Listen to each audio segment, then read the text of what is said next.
and my running back start is Jahmyr Gibbs. Gibbs has been the safest running back this year in fantasy.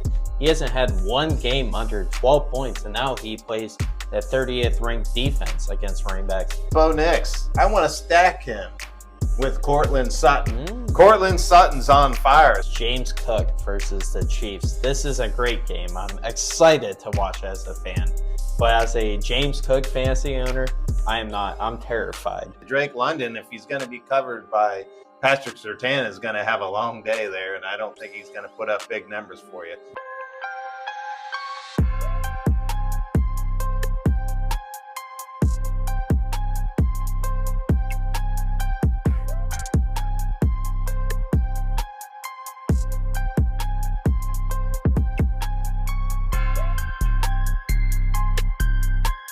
What's up, everyone? Welcome back to Catching a Vibe. I'm your host, Drew, joined by the co-host, Mike. It's week 11 here, guys. Before we get into it, can you guys please give this video a like? Helps the channel grow, and it's good luck for your fantasy team. So, it's week 11, starts and sits here, guy. Are you ready for this? I'm ready for this week, week 11. Getting close to the playoffs, so got to make sure we get these starts right and sits right. Yeah. So, hopefully we have the right people for you. Yep. All right. We're going to start off with quarterbacks, and my quarterback start is Brock Purdy versus the Seahawks. Purdy's got all his weapons back, and he has a good matchup against the Seahawks. They're 20th against quarterbacks, and they're 25th in total defense. And CMC's back. CMC opens up the playbook so much, and he opens the play-action pass because defenses are so worried about CMC. Now Kittle or Jennings or Debo are open. In 3 of his last 4 games, he scored over 20 points. So he's been pretty consistent the last 4 games. So I like Brock Purdy against the Seahawks this week. Oh, yeah. Brock Purdy, I think, is a start every week. I think he's been great since he's come into the league. Now he's got his ultimate weapon back in CMC, and he looked like he's ready to rock and roll the rest of this season and lead teams to the championship. And Brock Purdy is going to be the guy there to help this happen. And I think he's going to have a big week for you. I agree. Yeah. So my start at QB, I'm going with Bo Nix.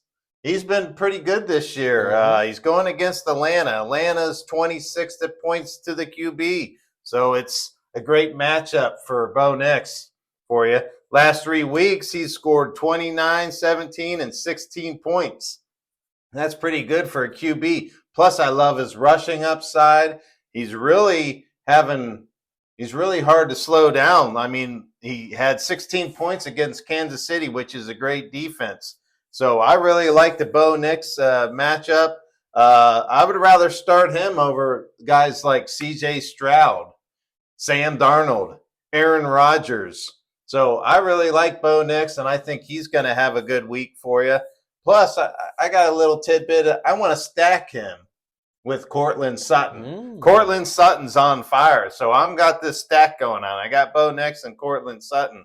Courtland Sutton's going against the Atlanta, the 24th against the passing. In the last 3 weeks, he's been on a tear. 17 points, 23 and 19 fantasy points. Plus, he's averaging 10 targets a game, 80 yards a game. So I want both these guys. I'm starting both these guys against Atlanta. Yeah. Who would have thought stacking Bo Nix and Courtland Sutton? Yeah, right. That's a great matchup for him. All right, so my quarterback sit is Jordan Love versus the Bears. Jordan Love has been struggling a lot this year, and that's causing him to be quarterback 21 on the year. He has a turnover in every game this year. In his last 3 games, he's been under 10 points. Yikes. The Bears defense has been pretty elite this year. They're number 1 against quarterbacks and have allowed the least passing touchdowns with 6 this year. So I cannot play Jordan Love this week against the Bears. That might be a 9-3 ball game with the Packers and Bears this week. Yeah, it could be a low-scoring game. You're right. He was my sit also. I mean, Jordan Love is up 1 week, down the next. He has the last 2 weeks, or the weeks going into the playoffs. Like you said, he had 5 fantasy points and 10 fantasy points. Chicago Bears is 7th passing defense, where they're only giving up 190 yards a game. They're actually really good on a defensive side, the Bears. So I have to sit him also because he was my pick too. Yeah. All right, now into the running backs. And my running back start is Jahmyr Gibbs versus the Jaguars. Gibbs has been the safest running back this year in fantasy. He hasn't had one game under 12 points, and now he plays the 30th ranked defense against running backs. And he's been getting more snaps and carries than Monty.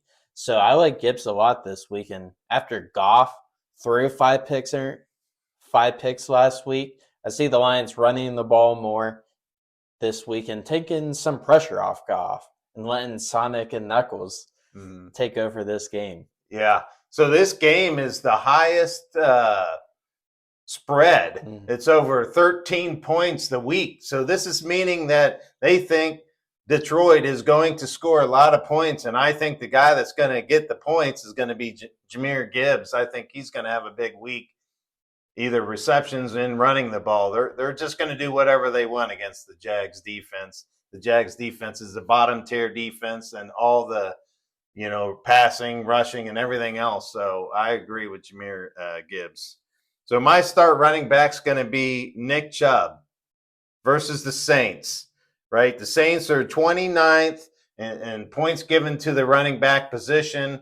The Saints defense is not looking good. They traded away their best player, Lattimore. Yeah, Marshawn Lattimore, and they're really banged up on the D line. They're not slowing anybody down. Nick Chubb, I think they're just starting to ramp him up. He's averaging, before this bye week, he's had over 16 touches a game. I think they're going to get the ground game established and start running the ball against the Saints. And I look for Nick Chubb to kind of look like his old self again. So I want to go with Nick Chubb this week. I like that pick. All right, my running back sit is James Cook versus the Chiefs. This is a great game. I'm excited to watch as a fan. But as a James Cook fantasy owner, I am not. I'm terrified.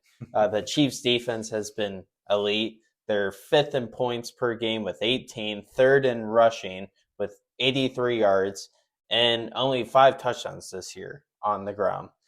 And 2nd in yards per carry with 3.7. I think the odds are stacked against him. And James isn't like a bell cow type of back either. Like one week he'll get 10 carries, or the next week he'll get 18.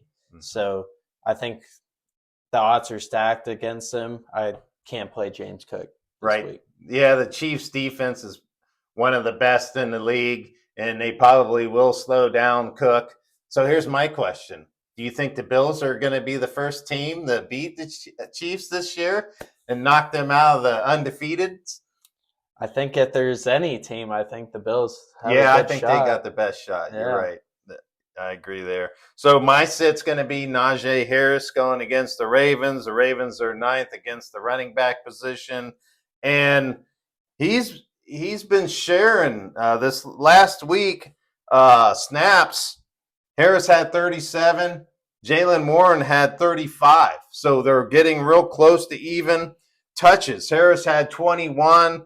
Warren had 16. And I think this game script here, it's like one of the highest scoring projected score of the week. It's almost 50 points. It means they're going to score a lot of points, and I think it's going to be a passing game script for Pittsburgh, which favors Jaylen Warren. So I think Jaylen Warren is starting to eat away at the production from Najee Harris, where I got to sit Najee Harris. I'm just scared about that. Mm-hmm. All right, so now it's receiver start, and my guy is George Pickens versus the Ravens. George has been playing good since Russ took over, and he's had 20 points in 2 of the last 3 games. Now he plays a 32nd ranked defense against receivers, and they just let Jamar Chase go off for 55 points. So I like Pickens' chance of having a good game against them. In the last game he played against the Ravens, he had 6 catches for 130 yards and a touchdown. So I like Pickens against that struggling secondary. Yeah. I like George Pickens on the rest of the year. I think he might end up being a top 10 receiver. I think he's exploding right now, and he's on fire. I agree with him being a start. So my start's going to be Calvin Ridley. He's going against Minnesota. They're 30th at giving up points to the wide receiver position. He's clearly the number one receiver on this team. Minnesota is right now second on giving up points to that receiver position in the last couple weeks. So they're really starting to be a passing funnel defense where everybody's throwing the ball on him. He's averaging 10 targets a game, 85 yards a game. I love these numbers. Calvin Ridley, there's no one else that's going to catch the ball, and they're going to throw the ball that stay in this game. Yeah. So I like Calvin Ridley. Mm-hmm. All right, so now my receiver sit is Terry McLaurin versus the Eagles. This matchup, I'm really nervous about Terry in this one. The Eagles are second in total defense, third in passing defense, and they're only allowing 173 yards a game passing.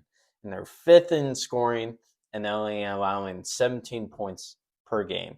So Terry's going up against Mitchell and Slay and Cooper DeJean, the Great White Hope. I think the Eagles are going to try and pressure Daniels a lot, cause him to not have clean looks, and force someone else to beat him. Because let's be honest, who else do the Commanders have at that receiver? Right. So, I agree with you. The Eagles' defense is looking great this year. They're starting to be among the top, one of the best defenses. I think they're going to slow down Jaden Daniel, which that means that Terry McLaurin's going to have a bad day if they slow down Daniels. So I really would sit him also. So my sit at the receiver position is going to be Drake London. He's going against Denver. They're number 4. mm-hmm. They're against that receiver position. It's a bad matchup because London's going to go against Patrick Surtain. The other thing that scares me is Darnell Mooney's on fire. Mm-hmm. He's stealing a lot of the production away, which it's going to be it's hit or miss on which receiver is going to have a breakout blow up game here. And I think that Drake London, if he's going to be covered by Patrick Surtain, is going to have a long day there. And I don't think he's going to put up big numbers for you. Right. So he's going to be my sit. Denver's defense is number 10 in passing defense, and they're 5th in total defense. So Denver's going to slow down Atlanta. Yeah. So I have to sit Drake London.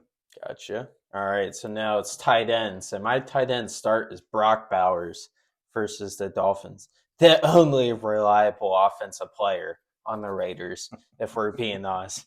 He plays a sort of tough defense against tight ends, but who else are the Raiders going to throw the ball to, He's got one of the highest target shares out of the tight end position. So I feel like I'm playing it safe and picking Bowers, but I don't care. I'm picking Bowers as my start. Yeah, I like Brock Bowers too. He's a great tight end. He's going to put up big numbers for you, at least solid numbers for you. And like you said, he's their number one option on this team here. They line him out as a receiver, as a tight end. They hand the ball off to him. Mm-hmm. They really give him the ball as many times as he can to try to get him going. So he is a good start. So my start's going to be Jonnu Smith. He's going against the Raiders. The Raiders are not a good defense, especially they're 28th against the tight ends.